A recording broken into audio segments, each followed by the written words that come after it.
Hello, just bringing you back. It is the 8th of February 2020. The garage is empty. I have literally just said goodbye to Rita, the BMW. That's winging its way down to Kent. So that's gone. That's all good and happy. And obviously the Triumph died. And this is Ruby. So I shall get that up to here and we'll have a walk round and I'll show you what I intend to do with it. Right.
Alright then, it's just a quick introduction. 1999 1200 Suzuki Bandit. Almost completely original. The little Rentec sports rack is not original, but I'm bidding on at the moment some grab rails for it. If I don't win the auction, there's 5 or 6 sets on for sale, so I'll be changing that back to stock. She is stock exhaust, pretty beat up, battered, but that's okay because I can make that pretty. I can make it all pretty. That's my intention. I'm gonna take everything back to how it came out the factory and polish the living daylights out of it, touch up any paint that needs doing, replace any parts that are broken. Although this doesn't look bad at all, this seat cover, it's not been done brilliantly, but for £28 you can get a new seat cover with new foam, a new strap and all the instructions, and it's a proper shaped one that's not just like a square. So I'm probably going to order that because these typically destroy themselves. Although this doesn't actually look too bad, but but the vinyl's a bit crap, to be honest, so I'll order the other kit. Got Haynes manual from a second-hand store for £8.50. That's on its way.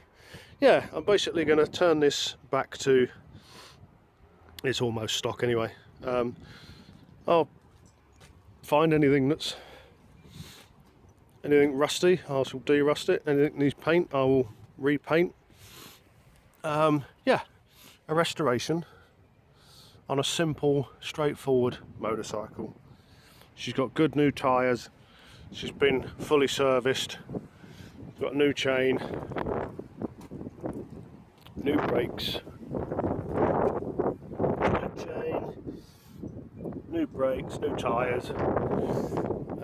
Because it's not long since it was serviced, Colin's given me the gear for its next service so that I can do it myself, and he said anything I need for it, it's got a consumable, shout him, he'll give it to me free of charge, because he was going to do exactly what I'm going to do. He just didn't have the time, and he knows I will do it thoroughly and proper OCD.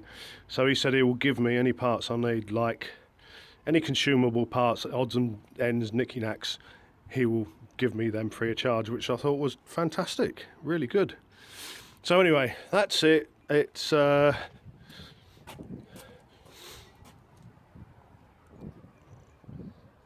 your mileage, 18 3/4.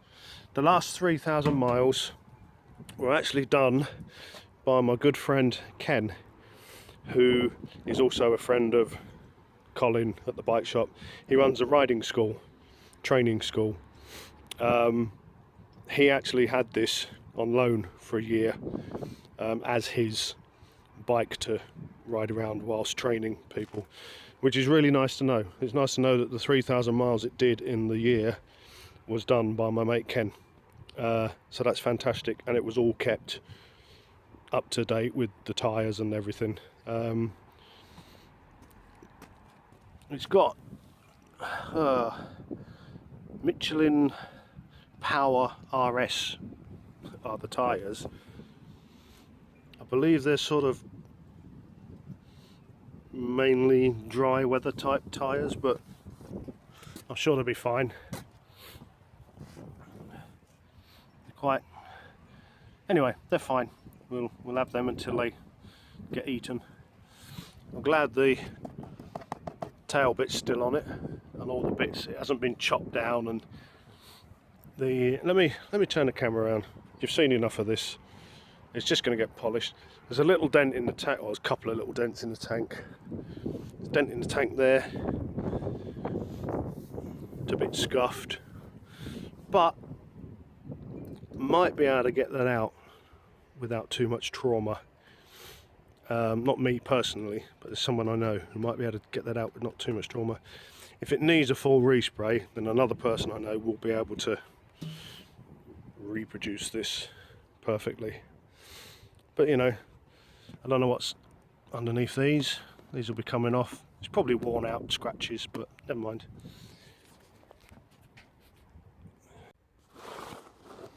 Alright, so there we go.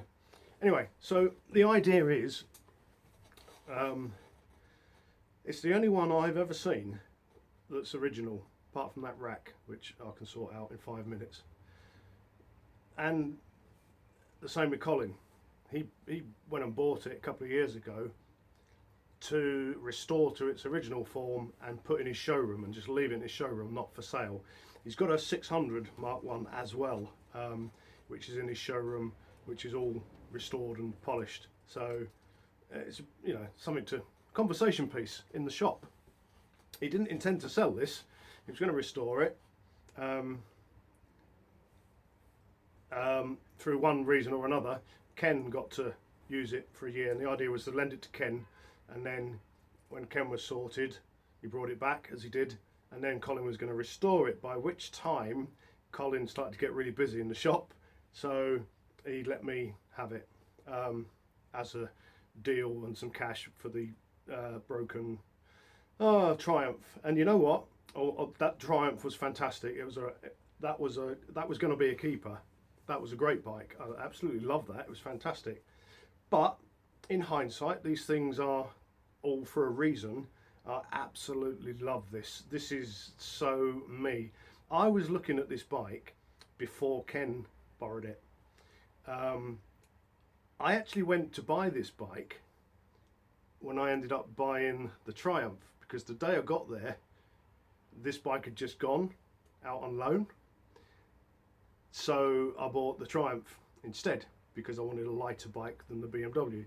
So I've had my eye on this for ages. It hasn't been for sale, and I've sat on it loads of times, and I've had hours and hours of conversations about it. So this is my sort of bike. It's up my street. I can do anything on this bike. I can fix anything.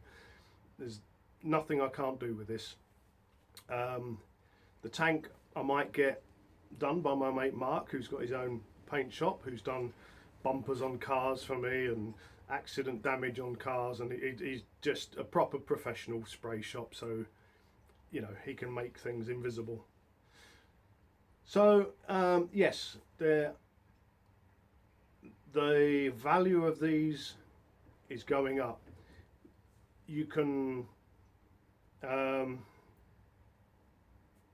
anywhere from £2,000 to £3,000 you can get a Mark 1 1200 Bandit, but they're all molested. They've all got jacked up suspension, they've all got aftermarket cans, they've all got Renthal bars, they've got, you know, all the bits. They are absolutely molested. Fortunately, that means there's a lot of original bits on eBay for sale. There's no end of exhaust cans, and original stuff is easy to get for these because everybody takes it off. Not me. You know me, I love the old stock. So I'm determined to. I've looked and looked and looked, and Colin has looked and looked and looked. There are no original Mk1 Bandit 1200s in stock condition for sale. There might be some hiding in people's sheds and garages, which is brilliant. So that's my plan. You get the idea. It rides beautifully. It's fantastic. It feels tiny. It's mad.